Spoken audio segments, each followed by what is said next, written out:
Hello and welcome to the Osteophysio YouTube channel. Today we're going to be talking about what is causing my sciatica.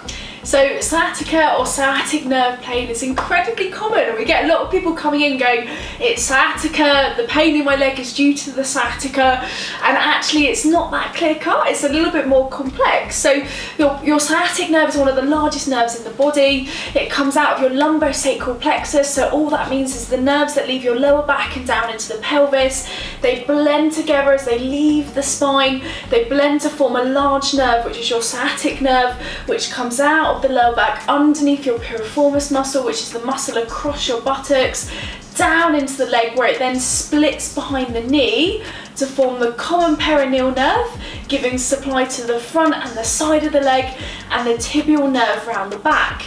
And the reason why this is relevant is there's lots of points through the body that this nerve can get aggravated, so it's not as clear cut as just saying it's my sciatic nerve.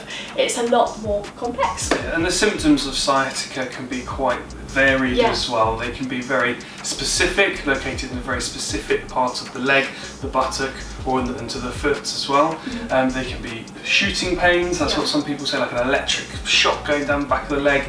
Some people just report pins and needles, things like that down into the foot, or you can just get pain down the leg that's either there constantly or comes and goes depending on the position that you're in. So a really broad spectrum of symptoms come under this category of sciatica. Yeah, and that's why when someone comes in with this, we want to find out, okay, what's triggering it, but also we want to screen the nerves. We want to look and we want to do a full neuro screen to the lower body, seeing what reflexes are impacted, which muscles, because like we said, different nerve roots and different nerves supply the strength to certain muscles, as well as the sensation to the skin. Like you said, pins and needles, there's such a wide variety of different causes for that in terms of nerve roots, sciatic nerve, lots of different stuff. So we want to be really clear on what is causing your ridiculous symptoms. Yeah, so the pain located in one part of the leg can help us locate exactly where the symptoms are coming from. So typically if it's coming from the back, if it's coming from the nerve root, as Louise said, those nerves come together to form the sciatic nerve.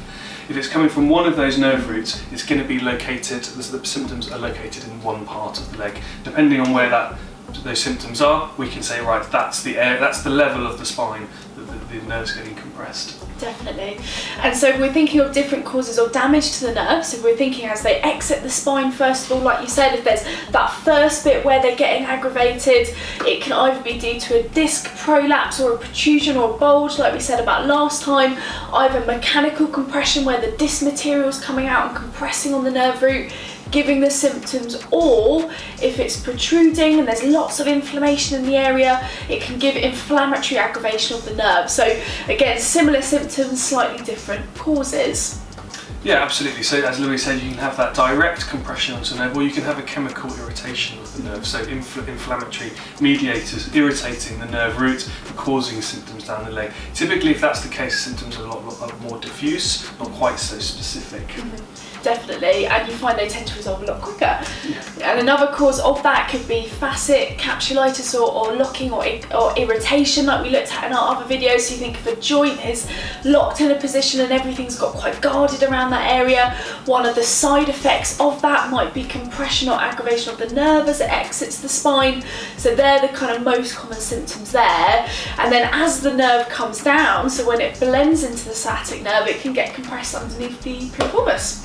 Yes, absolutely, and this is an extremely common symptom we see in all age groups, all different backgrounds as well. Quite often people who have suddenly started sitting a lot for their job can come in with this kind of thing, but really anyone could do it. It could even be a sporting injury or something like that. Essentially where you've got a spasm of your piriformis muscle, is a deep buttock muscle, externally rotates the hip, and if that spasms, it gets inflamed or it's tight, it can actually squash the sciatic nerve between the bone and the muscle, where in some people the nerve actually passes through the piriformis muscle, and then that can irritate it as well. And typically it could be quite an on-off pain. If the muscle's spasming, the sciatic pain is there, and then suddenly you'll do something and it'll stop, and then the sciatic symptoms go away. The symptoms are quite diffuse as well, because it's the whole nerve being compressed rather than one of the nerve roots. Symptoms are a lot less specific. They could be all over down the whole of the leg.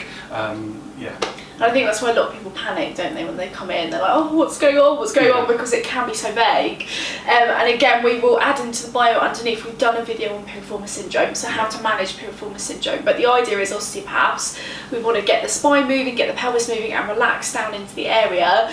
And then this moves us on nicely to the final part where we said it gets compressed around the knee joint. So as the sciatic nerve comes down and it bifurcates, so all that means it splits, certain muscles can aggravate. So if there's a lot of tightness in your calf muscle coming up as it comes up underneath the back of the knee, if you've got aggravation of your hamstrings, your bicep femoris, the outer part of the hamstring.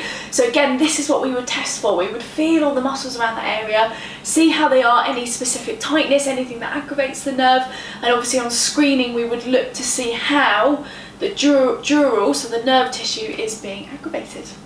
Yeah, absolutely, and we thoroughly recommend that you go and get it checked out by an expert to find out exactly what is causing your sciatic pain. But there's a few things that you can do yourself to try and have a little bit of a guess of where it's coming from. So for example, with piriformis syndrome, doing a piriformis stretch may aggravate the nerve. If you tighten that muscle, if the nerve is quite sensitive, it will cause some pain. Also feeling deep into the back of the hip, into the glutes there, if that's really tender and tight and is causing pain down, that's possibly it as well.